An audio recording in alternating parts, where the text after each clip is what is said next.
A Europa está agora lidando com uma das questões financeiras mais politicamente explosivas. Quem deve garantir um enorme empréstimo de 210 bilhões de euros à Ucrânia e como o fardo deve ser dividido? Apesar das indicações da Bélgica e de Christine Lagarde, do Banco Central Europeu, o uso de ativos soberanos russos está fora de questão.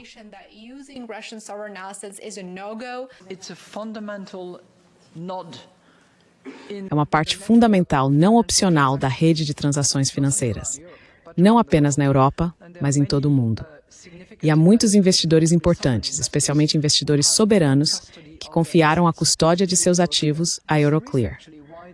Essa é, na verdade, a razão pela qual os ativos russos ficaram subitamente congelados como resultado das sanções. Isso aconteceu porque o Banco Central Nacional da Rússia havia confiado a custódia de seus fundos à Euroclear. E não é o único. Há muitos outros países soberanos que fizeram o mesmo. E o volume estou falando de memória, mas o volume de ativos sob custódia na Euroclear ultrapassa 40 trilhões de euros.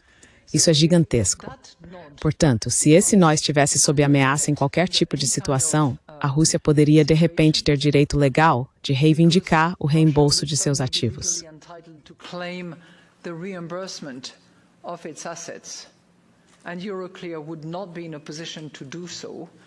E a Euroclear não estaria em posição de fazê-lo, porque o instrumento mantido em sua conta não é, por exemplo, um instrumento negociável.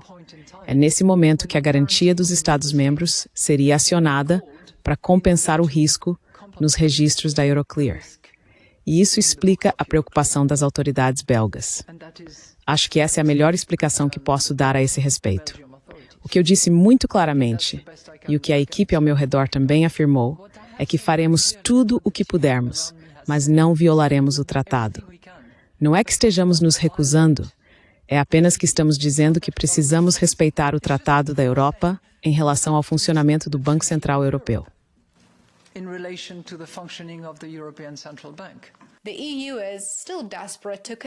A União Europeia ainda está desesperada para continuar financiando a guerra por procuração na Rússia por meio da Ucrânia. E simplesmente se recusa. Não quer abandonar a ideia inicialmente proposta por Ursula von der Leyen, usar ativos soberanos russos como garantia para um empréstimo de reparações à Ucrânia. Como relato político, no centro da tempestade está uma proposta impressionante.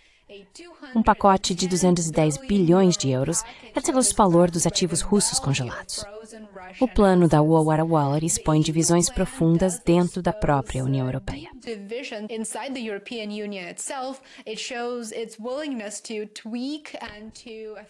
Isso mostra sua disposição em ajustar e efetivamente reescrever o direito e as normas internacionais para alcançar seus objetivos políticos. Também ressalta que há esse jogo geopolítico contínuo envolvendo Bruxelas e Kiev, que rejeitaram categoricamente a tentativa de Donald Trump de ao menos iniciar a conversa para encerrar o conflito. E digo ao menos iniciar a conversa porque, como sabemos muito bem, o plano de paz de 28 pontos incluía vários itens que, por anos, Moscou afirmou que simplesmente não apoiaria, não poderia concordar com eles. Agora, o chanceler alemão Merz está disposto a fazer tudo ao seu alcance para continuar financiando Zelensky. O político escreve que documentos que circularam em Bruxelas nesta semana revelam quanto cada país da UEMERA seria responsável por garantir.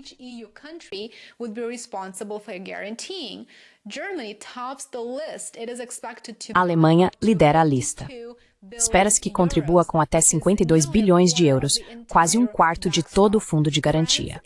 França, Itália, Espanha, Polônia e Países Baixos também teriam parcelas significativas, enquanto países menores de Portugal à Eslovênia contribuiriam proporcionalmente. No total, todos os 27 membros da UEL precisariam comprometer bilhões de euros para fornecer mais recursos ao governo de Zelensky na Ucrânia. Se você observar este mapa, fica bastante claro que a maioria dos estados da UEL deve contribuir com até 20%, alguns mais, outros menos, mas são bilhões de euros pelos quais as elites da UEL estão dispostas a se responsabilizar apenas para levar adiante essa medida claramente ilegal. O que é ainda pior é que os totais por país podem aumentar se alguns se recusarem a participar.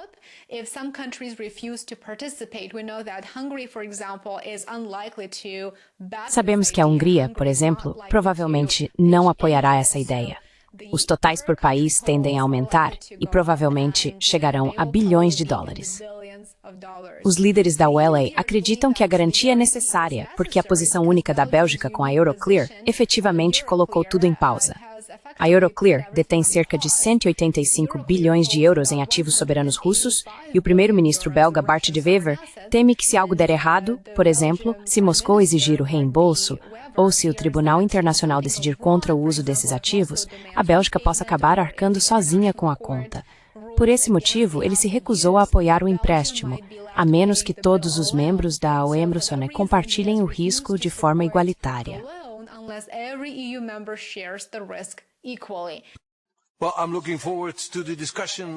Bem, estou ansioso pela discussão sobre os ativos imobilizados, não os ativos congelados. Há uma grande diferença. Os ativos soberanos. Existe a ideia de confiscá-los para entregá-los à Ucrânia. Estou procurando a base legal para essa decisão. Isso não é um detalhe. Mesmo durante a Segunda Guerra Mundial, os ativos imobilizados nunca foram tocados. Portanto, este é um passo muito importante, caso se queira tomá-lo. Temos 3 exigências. Primeiro, quero a plena mutualização do risco, porque há um grande risco. Podemos enfrentar reivindicações enormes. Então, se quisermos fazer isso, teremos que fazê-lo todos juntos. E queremos garantias de que, se o dinheiro tiver que ser devolvido, cada Estado-membro contribuirá.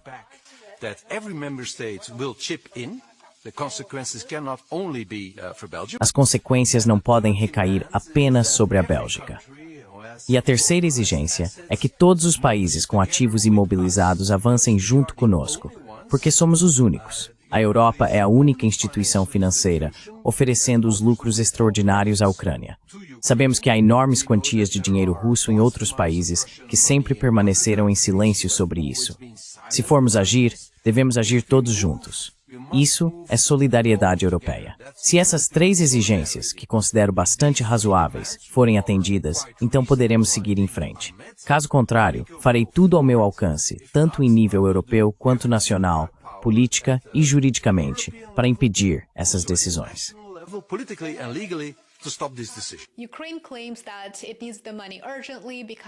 A Ucrânia afirma que precisa urgentemente do dinheiro porque enfrenta um déficit orçamentário de 71,7 bilhões de euros no próximo ano. Assim, Friedrich Merz prometeu que a Alemanha assumiria a responsabilidade por 25% da garantia do empréstimo de reparações, que é de longe a maior parte. Muito obrigado.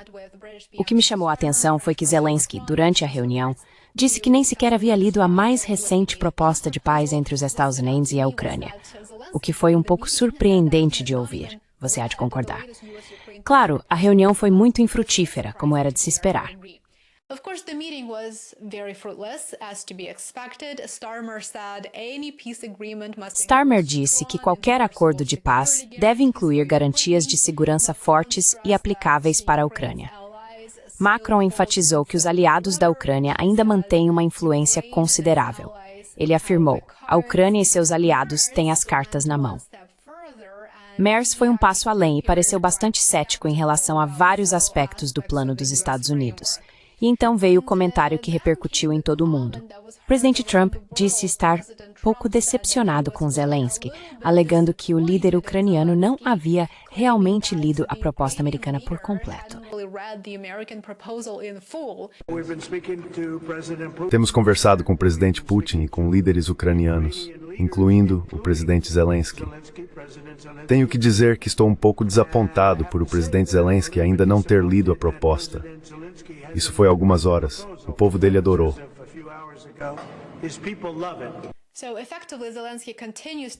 Assim, de fato, Zelensky continua resistindo, especialmente em relação ao destino de Donbass. Ele afirmou que Ucrânia, Rússia e Estados Unidos ainda não compartilham uma visão comum sobre os territórios orientais. Segundo ele, o status de Donetsk e Lugansk continua indefinido, e os negociadores não chegaram a nenhum acordo. Como se pode ver, a incerteza paira sobre tudo. As negociações de paz, o plano de ativos congelados e a capacidade da Ucrânia de financiar seu governo no próximo ano, bem como o processo de paz em sentido mais amplo.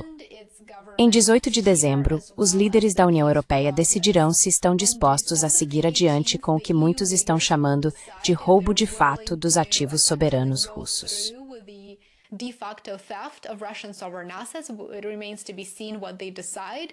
Resta saber o que eles decidirão. As próximas semanas mostrarão até que ponto os líderes europeus estão dispostos a ir para manter o financiamento da guerra por procuração. Isso não é claro, apenas um empréstimo. É um teste de até onde os limites legais podem ser estendidos, e a decisão pode moldar a próxima fase do conflito e também o futuro do continente europeu. Muito obrigado por assistir.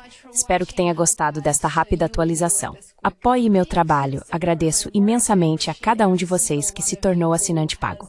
Muito obrigado e nos vemos aqui novamente amanhã.